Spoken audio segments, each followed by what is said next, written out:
Bonjour à toutes, bonjour à tous. Donc, j'ai le plaisir de vous convier à ce retour d'expérience sur la gestion de sinistres 3.0, donc avec un haut niveau d'automatisation par des agents IA.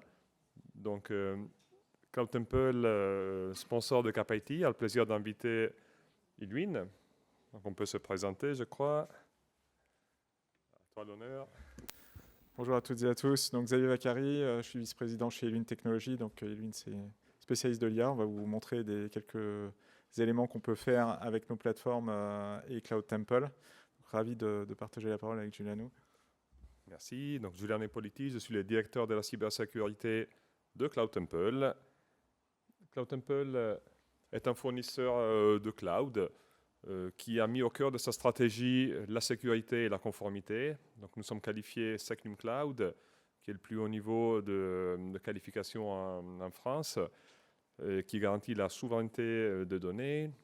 Nous sommes également certifiés ISO 27001, HDS, C5, c'est le référentiel allemand.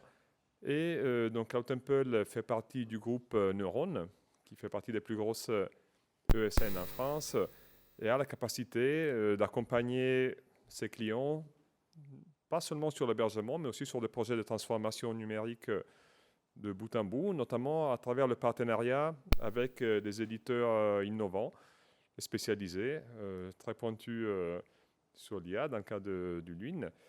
Et donc nous allons vous parler de notre partenariat et de comment ce partenariat a pu aboutir à une solution innovante dans la gestion automatisée des sinistres. Je te laisse la parole, Xavier, sur la présentation. Et donc, quelques mots sur Elwin Technologies. Donc, nous sommes une scale-up française créée en 2017. On est basé à Paris La Défense. Donc, on est vraiment un pur player de l'IA qui travaille sur le territoire français et européen pour des grands comptes. On a en tout cas une force de frappe et vraiment une boîte d'ingénieurs très pointue sur l'intelligence artificielle, avec une capacité à délivrer des projets très complexes en sur-mesure, mais également dans un mode plus buy avec notre suite logicielle, dont un élément dont on va vous parler sur la démonstration qui est Next. Et en fait, on est vraiment à la pointe avec beaucoup d'investissements sur la R&D, avec une activité de recherche qui est à la fois académique et industrielle. Donc, on a beaucoup de partenariats avec des laboratoires d'IA, en particulier avec le plateau de Paris-Saclay et Centrale Supélec. Et on publie régulièrement à la fois des benchmarks ou en tout cas des avancées scientifiques en tout cas qui ont une renommée internationale. On a une présence qui est très forte aussi sur des enjeux de souveraineté. Donc, on travaille avec un écosystème d'acteurs technologiques qui adresse ces éléments souverains, dont Cloud Temple. Et on a une accélération très forte sur le business avec un fonds franco-européen qui s'appelle Seven2 qui est rentré pour supporter la croissance d'Elwin en fin d'année dernière. Donc, vraiment, le point, c'est de se dire comment on peut traiter l'IA avec un maximum de portabilité sur des sujets qui peuvent être très complexes en termes de manipulation de données, jusqu'à de la donnée très sensible et sur lequel on a des choix aussi à faire sur là où on la fait en tout cas vivre en termes d'infrastructure et de cycle de vie. Donc, je vais laisser mon homologue parler un petit peu du cadre légal et réglementaire. Il faut voir qu'on va rapidement arriver sur des éléments techniques pour regarder comment on va le mettre en œuvre en fait dans un exemple en assurance. Oui, effectivement. Donc, opérer des solutions d'IA dans un cadre si réglementé comme celui de finance, de banque, assurance, est quelque chose de délicat. Donc, pour citer les principaux référentiels qui s'appliquent, il y a l'AI Act qui a introduit la définition de système d'IA à haut risque, notamment pour tout ce qui est traitement de scoring dans l'assurance, décision de crédit, donc des activités que vous pratiquez. RGPD, bien sûr, important pour tout ce qui est droit des personnes physiques, notamment le droit à l'oubli, le droit à la rectification, à l'effacement, transparence aussi sur les traitements, NIS2 qui introduit des exigences sur la gestion des risques et sur la gouvernance de la sécurité. DORA qui a un focus sur la résilience opérationnelle, donc qui impose de se questionner sur ces prestataires, notamment ces prestataires d'IA. Et bien sûr, il y a des enjeux importants autour de la souveraineté, notamment 4 éléments principaux. Donc l'exposition aux lois extraterritoriales américaines ou chinoises. Donc les plus connus sont le Cloud Act, le FISA, le Patriot Act. Donc des lois qui permettent à des entités étrangères d'accéder aux données, ce qui n'est pas forcément souhaitable quand on traite de données très sensibles. Une contrainte sur la localisation des données. Encore une fois, dans vos secteurs, dans nos secteurs, c'est important de savoir exactement où les données sont stockées, alors qu'on sait que dans le cloud, les données sont mouvantes. Elles peuvent se retrouver dans d'autres régions, soumises à d'autres juridictions. Et puis, il y a 2 aspects plus techniques, celui du kill switch, donc la possibilité par un acteur de vous couper l'accès, comme ça a été le cas par Microsoft à la Cour pénale internationale, et le vendor lock-in, donc l'enfermement propriétaire qu'on peut subir si on reste cantonné à des technologies propriétaires qui rendent difficile de sortir ces données, de basculer vers un autre partenaire. Donc, compte tenu de ce cadre légal réglementaire, il ne faut pas faire n'importe quoi. Donc, d'où la collaboration entre Lune et Cloud Temple sur le traitement d'IA pour les données à plus haute sensibilité. Je te repasse la parole, Xavier. Oui, donc en fait, on a vraiment des enjeux de gestion de la donnée sur son cycle de vie, sa localisation, son traitement. Donc, il faut vraiment le regarder de différentes manières. On a ces sujets de RGPD, donc sur les données dites personnelles, qui peuvent être des données sensibles. On sait les traiter en anonymisant, etc. Mais souvent, on crée des référentiels de données, en particulier quand on a une infrastructure externalisée pour aller bénéficier du cloud, sur lequel on a ces enjeux, en tout cas, de référentiels qui peuvent être de plus en plus critiques et exposés, en particulier dans le cas de cyberattaques. Donc vraiment, cette notion de où est ma donnée au bon endroit, et avec les bons niveaux de protection, que ce soit à la fois réglementaire, mais aussi technologique, donc du chiffrement, etc. On a également des sujets d'AI Act, donc sur l'usage qui est fait de l'IA, les niveaux de sensibilité. Donc vous avez des choses qui sont... l'IA est présente quand même sur pas mal de choses sur la relation client. Vous interagissez de plus en plus avec des bots qui sont aussi de plus en plus intelligents. Mais en fait, il y a des sujets sur lesquels le niveau de sensibilité de l'IA et son utilisation peuvent à un moment donné être très élevés et avoir un impact sur la sécurité, la vie humaine, etc. Et donc, avoir une notion de classification, c'est ce qu'apporte l'AI Act sur la notion de données sensibles. Donc, ce qui est important, c'est de la façon de le traiter. Donc, ce n'est pas forcément faire... de la surqualité ou de la surprotection partout, c'est d'utiliser la meilleure techno avec le meilleur niveau de sécurisation et de cadre réglementaire qui est adapté à vos usages. Donc c'est vraiment très important. Donc il n'y a pas une réponse qui est systématique, il y a plutôt différentes modalités qu'on peut proposer dans votre contexte. Donc ça c'est vraiment très important, et en particulier quand on parle d'activités assurantielles sur lesquelles vous avez de la résilience, du DORA, etc. Et ces sujets purement réglementaires IA qui viennent se rajouter au niveau européen. L'infrastructure, c'est quelque chose sur lequel, quand vous travaillez avec vos partenaires, vous devez avoir confiance dans vos partenaires, hein, que ça soit des acteurs souverains comme Cloud Temple, mais aussi des acteurs hyperscalers sur lesquels on vous accompagne sur des activités de bureautique, du traitement, etc., sur lequel la sensibilité de la donnée vous permet de faire ces traitements-là. Et ce qui est important, c'est de cartographier aussi là où vous avez besoin de compléments, et en particulier là où vous avez des notions type Security Cloud qui peuvent en tout cas répondre à des enjeux de protection. Donc il faut qu'on ait une vue très exhaustive en fait de ce paysage pour être conforme et être capable de le prouver. Donc quand on regarde le paysage aussi au niveau purement data IA et technologique. Donc vous avez ces notions de modèle, il y a l'infrastructure, mais vous avez aussi une portabilité à un moment donné qui est souhaitable parce que vous avez un marché qui bouge tout le temps, des performances qui peuvent être complètement différentes et bien améliorées d'un modèle à l'autre en termes de version, mais aussi parce que vous avez des acteurs, éditeurs logiciels, open source, qui font bouger cet écosystème IA et sur lequel vous devez avoir tout le temps le choix. Donc cette capacité à être très agile, très, très composite dans l'usage que vous allez faire à la fois des types de technologies, mais aussi des fournisseurs. Et on est souvent sur une réponse qui est multiple. Et on va montrer tout à l'heure avec un agent qui fonctionne sur Cloud Temple parce qu'il y a de la donnée un peu sensible sur le traitement assurantiel. Et puis un portail qui est fourni par Google. Et donc on voit qu'on a besoin de faire ce bridge entre ces deux mondes.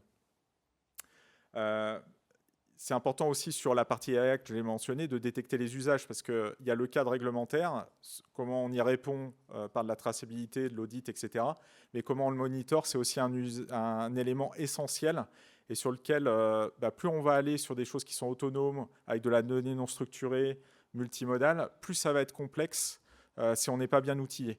Pas bien outillé en termes de résilience, mais aussi en termes de dérive, de drift, parce que vos IA, vos agents, ils ont des objectifs qui leur sont normalement fixés, ils doivent les respecter, mais il faut aussi, dans la vie réelle, avec les usagers, vos experts qui vont interagir avec les systèmes, regarder que c'est toujours conforme à ce que souhaite faire l'entreprise et conforme au cadre réglementaire. Et donc après, il y a la dernière partie, c'est la transparence. C'est la transparence sur ce qu'on fait, là où on le fait, et puis aussi en termes de l'usage sur les modèles. Vous avez pas mal de choses et de principes qui sont implémentés par des grands acteurs qui forment ces modèles, qui les entraînent, etc. Mais il va falloir que vous vous posiez la question, peut-être sur des technos un peu edge ou qui sortent sur le marché, est-ce qu'elles ont été entraînées avec des principes et voire des jeux de données dans lesquels j'ai une confiance et j'ai un niveau de transparence qui est le plus complet possible. Et l'explicabilité, dans la prise de décision, vous avez des IA, quand elles sont sur des systèmes critiques, ce qu'on appelle le human in the loop, c'est-à-dire la validation humaine pour à un moment donné une IA qui suggère des décisions mais ne tranche pas à la place de l'humain, c'est essentiel, parce que sinon vous perdez le contrôle et surtout vous avez une exposition au risque qui est très élevée. Même si vous avez la meilleure IA, ça reste des choses qui sont jamais à 100% de confiance, donc de bonne techno au bon endroit et pour le bon usage. Juste sur les principes agentiques qu'on va vous montrer, en particulier dans la démo. Donc vous avez la notion de Large Language Model, donc vraiment cette partie générative qui aide au quotidien, qui peut être multimodal. On a dans les derniers modèles qui sortent des modèles qui sont capables de traiter du texte, mais aussi des images, des documents, etc. Donc on a vraiment le modèle qui va réfléchir, s'organiser. Un agent IA. Donc on parle d'agent IA ici au sens automatisation, ça peut être un agent conversationnel, mais vraiment là, quand on parle d'automatisation de processus, vraiment un agent qui automatise, il va répondre à une certaine tâche avec des instructions, et surtout il va raisonner, il va être capable de planifier ce qu'il va faire, de l'orchestrer, d'aller chercher de l'information sur les outils que vous lui avez donnés, on appelle ça des tools, et pour réaliser vos cas d'usage, allez se connecter au SI avec les bonnes politiques et droits qui lui sont accessibles. Et puis exécuter le plan, voire le changer si la donnée ou les requêtes utilisateurs sont différentes. Donc cette notion agentique, elle est clé dans un processus d'automatisation et d'efficacité opérationnelle. En particulier quand on est sur des sujets plutôt back-office ou traitement métier. Je ne parle pas de la partie callbot ou chatbot usager customer-facing, client. Vraiment sur cette partie automatisation de processus sur lequel on avait les aires de BPM, etc., qui nous liait finalement aux capacités de ce qu'on avait au niveau informatique sur le SI, à savoir réaliser des actions avec des fonctions, des API. Mais maintenant, ces systèmes agentiques, ils ont l'avantage de pouvoir se reconfigurer sur un contexte et donc d'être beaucoup plus agiles pour traiter finalement un mimétisme d'automatisation métier. Et après, le multi-agent, donc ça, quand même plus compliqué. Comment on met des batteries agentiques qui vont travailler ensemble, se coordonner et finalement délivrer des processus beaucoup plus complexes. Donc ça, c'est vraiment des choses sur lesquelles on commence à aller mais on va déjà se focaliser sur plusieurs agents qui sont spécialisés là, dans l'assurance et la gestion de sinistres. Et alors pour faire ça, on va parler juste après de l'infrastructure et de ce qu'on peut faire par exemple avec Cloud Temple et son offre en particulier LLM as a Service qui est intéressante. Vous avez des verticaux en termes d'usage, donc on a parlé des chatbots, etc. Donc nous, chez Eluin, on a des solutions pour faire ça avec Dialogue. L'automatisation de documents, donc qui est quelque chose assez complexe et qu'on retrouve de toute façon dans toutes les entreprises qui traitent de la donnée, des flux de données. De l'analyse comportementale, à la fois usager, mais aussi IA. On voyait, monitoring, etc. Donc ça, c'est des choses qu'on met vraiment en avant parce que sinon, on est un peu aveugle en fait. On ne met pas en production quelque chose sans avoir les bons outils de pilotage. Et puis après, il y a la consommation de ces agents en entreprise. Donc là, on va vous illustrer quelque chose avec Gemini Enterprise, donc qui est une suite de Google Workspace étendue sur une partie agentique qui va être capable de consommer des ressources qui ne sont pas forcément déployées dans Google. Donc là, pour le coup, ça sera sur une infrastructure Secnum Cloud, Cloud Temple, mais avec des protocoles d'échange qui sont normés. On a sur ces approches agentiques des choses qui se sont normées en termes de standards d'échange, de protocoles. Donc en particulier le A2A, cette capacité à avoir des agents qu'on déclenche et qui interagissent entre eux, se passent la main avec un protocole standardisé, qui est décrit avec une norme et poussé par des grands acteurs, en particulier comme Google. Et donc pour orchestrer ça et faire des agents sur mesure métier, souvent vous avez des particularités, etc. Il faut faire des pipelines vraiment de traitement d'IA. Et pour faire ça, on va vous montrer comment on le fait avec Next dans le cas d'un traitement documentaire, photo, etc. sur le cas de sinistre. Alors, je vais laisser la main sur cette partie LLM as a Service qui est vraiment clé, donc cette consommation à l'usage des capacités génératives. Oui, merci. Donc, pour récapituler, on a vu que pour opérer l'IA de façon conforme aux lois réglementations, pour les données les plus sensibles, il ne faut pas utiliser n'importe quel LLM. Donc Cloud Temple, pour répondre à ce cas d'usage, à ce besoin spécifique, a créé une offre de LLM as a Service. Et je vais soulever un petit peu le capot pour vous montrer comment on a fait. Déjà, cette offre a été instanciée sur notre cloud qualifié Secnum Cloud, donc la qualification de l'ANSSI, qui garantit une immunité, notamment aux lois extraterritoriales citées auparavant, tout en exigeant un niveau de sécurité très élevé sur plusieurs briques de l'infrastructure, y compris sur les réseaux d'administration. Donc, Cloud Temple a instancié sur son cloud des modèles open source, donc en mode on-premise. Donc, on sait que les données sont stockées exactement sur ce cloud qualifié. Donc, pas d'atteinte à la confidentialité possible de la part d'acteurs étrangers.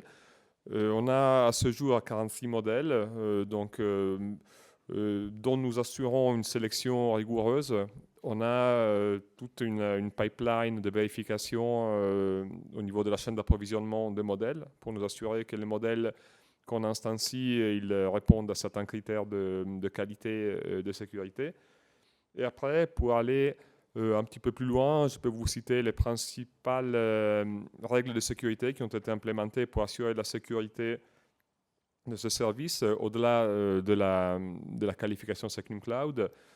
On a eu un focus très important sur le cloisonnement, donc éviter bien sûr que les données issues des interactions d'un client A puissent être accessibles par un client B. Donc un cloisonnement logique très poussé, du chiffrement de bout en bout, des systèmes de vérification des entrées et des sorties de LLM, donc ce qu'on appelle des guardrails, qui servent à limiter les risques qu'un LLM puisse subir des abus, tout ce qui est prompt injection, donc ça c'est une exploitation d'un défaut de filtrage en entrée, ou qui puisse être dupés pour révéler des informations liées à leurs données d'entraînement. Donc une journalisation, donc c'est délicat au niveau de la journalisation de trouver le bon équilibre entre le fait de loguer tout ce qui peut permettre le débogage, donc la résolution des problèmes, et garantir la confidentialité des données des utilisateurs. Donc on n'exploite pas du tout les données qui sont rentrées par les clients et on réalise régulièrement des audits de sécurité, y compris avec du red teaming. Donc on essaye de se mettre dans la peau d'un attaquant qui voudrait exploiter le système et on regarde si on trouve des axes d'amélioration. Donc voilà, Iluin a considéré que cette solution permettait de répondre bien à leur cas d'usage concernant les données les plus sensibles. Donc je te repasse la main pour aller plus loin dans la démonstration. Sur cette gestion de sinistre qu'on va vous montrer, donc, ce qui est important, c'est qu'on se place vraiment du côté de l'assureur avec des dossiers qui sont à traiter. Donc là, on va être dans un environnement Google, en tout cas Gemini Enterprise, Google Workspace, sur lequel on va être capable d'aller chercher un agent qui a été fait sur une base Next, qui est le produit d'orchestration agentique que je vous ai présenté tout à l'heure. Donc on va à la fois avoir des interactions en mode chat et sur lequel on va déclencher en fait un certain nombre d'agents métiers qui ont chacun leur zone de responsabilité de domaine, avec un agent coordinateur qui va dispatcher les demandes en disant voilà, est-ce que je suis en train de travailler sur le constat, est-ce que je suis en train de travailler sur les photos du sinistre, la mise en cohérence, etc. Donc là, vous allez voir quelque chose qui est assez accéléré parce qu'on a quand même du raisonnement. Il faut voir que cet agent, on peut l'envisager à distance et sur une autre infrastructure avec le protocole A2A qu'on a vu tout à l'heure, dans lequel on est compatible côté Google et côté Next. Donc les modèles qui sont utilisés, donc là on l'a fait avec des modèles open source qui sont chez Cloud Temple. Ce qu'on vous disait, on a vraiment plein de versions de modèles qui arrivent, qui soient à la fois commerciaux et open source, et sur lesquels on va aller chercher ces capacités. Donc à date, on va essayer de vous montrer ce qu'on est capable de déployer avec ces éléments. En sortie, ce qui est important, c'est à la fois une analyse du dossier, en particulier les clauses de responsabilité, avec ce qui est décrit dans des documents comme le constat amiable, mais aussi les schémas qui sont proposés quand vous avez en tout cas un croquis qui est fait des accidents. Et une mise en cohérence aussi avec les photos qu'on peut avoir, qui peuvent être à destination d'un expert, mais en tout cas là, l'expert, c'est plutôt l'agent IA, avec des mises en cohérence. Et on va vous montrer qu'on est capable de faire quelques détections d'incohérence qui pourraient être potentiellement des fraudes, ou en tout cas sur lesquelles il y a besoin de rééchanger avec le client qui est assuré. Donc on va lancer la démo, ça dure 3 minutes, et puis après on pourra conclure avec quelques questions si on a le temps.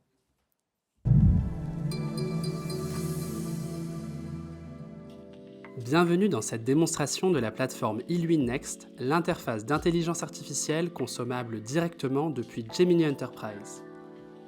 Le conseiller en assurance se connecte à son espace de travail Gemini Enterprise. Immédiatement, Next priorise son activité en affichant une liste de 5 sinistres. Prenons le premier dossier, un accident automobile pour lequel les pièces justificatives sont encore manquantes. Dès l'ouverture du dossier, le conseiller demande un résumé de la situation. Il est guidé étape par étape. Next va lui indiquer les pièces manquantes, comparer les documents ajoutés, constats, photos et devis de réparation, déterminer la responsabilité de l'assuré selon le barème IRSA et communiquer la décision directement à l'assuré. Commençons par le premier document manquant, le constat amiable. Next dispose de capacités d'analyse poussées qui permettent de comprendre avec précision le texte manuscrit et les croquis du constat amiable numérisé. En quelques secondes, la plateforme extrait les informations importantes et contrôle la cohérence, le nom, le type de véhicule, la plaque d'immatriculation, les circonstances de l'accident. Ces informations sont bien cohérentes avec le dossier. Le conseiller charge ensuite les photos reçues par mail. Next entre dans une phase d'analyse comparative critique. D'abord, elle identifie la plaque d'immatriculation sur la photo et confirme sa correspondance avec le véhicule assuré. Mais la photo n'est pas suffisante pour évaluer des dégâts. Next demande une autre photo. Elle superpose alors les dommages visibles sur les clichés avec les déclarations du constat. L'aile avant et la portière sont bien identifiées comme parties endommagées. L'étape suivante concerne l'analyse du devis de réparation. Next vérifie que la date du devis est bien postérieure à l'accident et que les informations de l'assuré sont exactes. Elle contrôle surtout que chaque ligne de réparation correspond strictement au choc constaté sur les photos. Le montant total est alors validé comme étant cohérent avec les réparations nécessaires. Une fois cette cohérence totale établie, Next applique le barème IRSA à cette situation précise, confirmant la responsabilité totale du tiers. La plateforme donne un score de conformité de 98%. Le dossier est automatiquement validé, déclaré prêt pour envoi au règlement, et Next envoie instantanément un mail à l'assuré expliquant de manière détaillée la décision de prise en charge. Prenons un autre dossier. Lors de l'examen contextuel, l'IA détecte une anomalie majeure. Les photos présentent une route mouillée et de la pluie sur le véhicule, alors que les relevés météo officiels indiquent un temps sec et ensoleillé au lieu et à la date déclarée sur le constat. Cette incohérence est flagrante. Next déclenche immédiatement une alerte de fraude. Le dossier est labellisé comme refusé. Next génère un mail d'explication factuel à l'assuré, précisant les raisons du refus. Une procédure d'investigation humaine est lancée auprès du service spécialisé. Avec Next et Gemini Enterprise, la gestion de sinistres devient immédiate, fluide et transparente.